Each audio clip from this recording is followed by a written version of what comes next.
Good morning.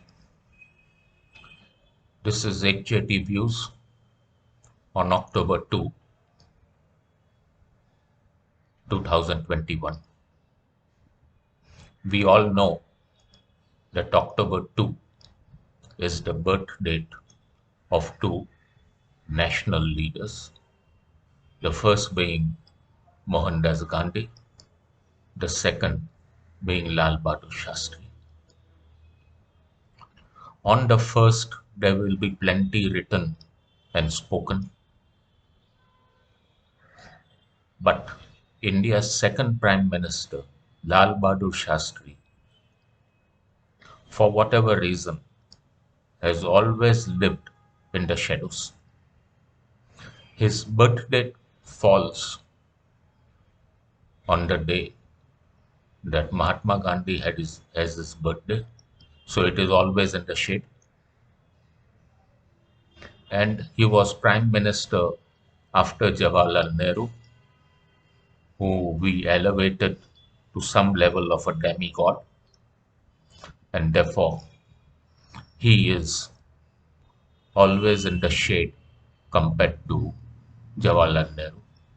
His own party, the Congress Party, has decided that all non-Nehru prime ministers that they have given, whether it is Lal Bahadur Shastri, whether it is Manmohan Singh, those should not have any value. The value should only be with the family. However, going back to Lal Bahadur Shastri, he became the prime minister at a difficult time in India. India had lost the war with China, and in fact, not lost, but it had completely lost its confidence as a nation. And there were some who felt that this is the right time and opportunity to hit India again. That misstep was taken by Pakistan,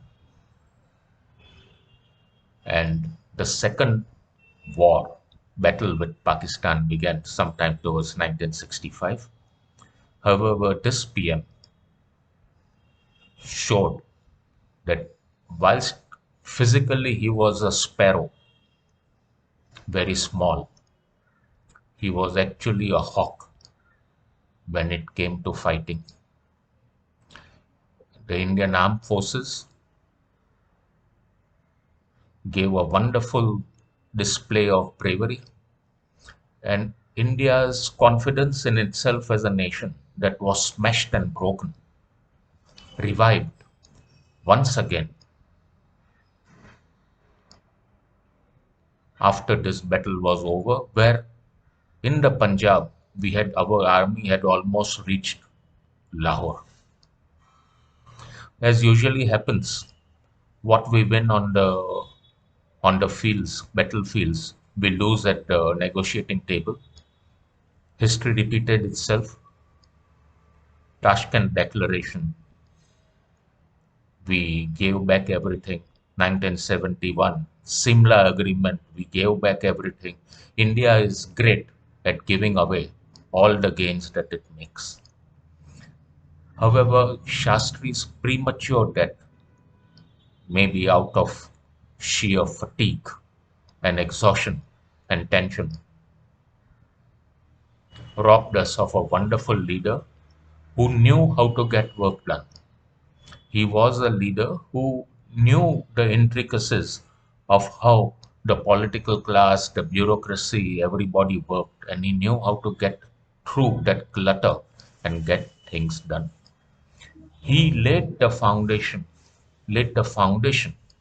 of the green wave and the white wave.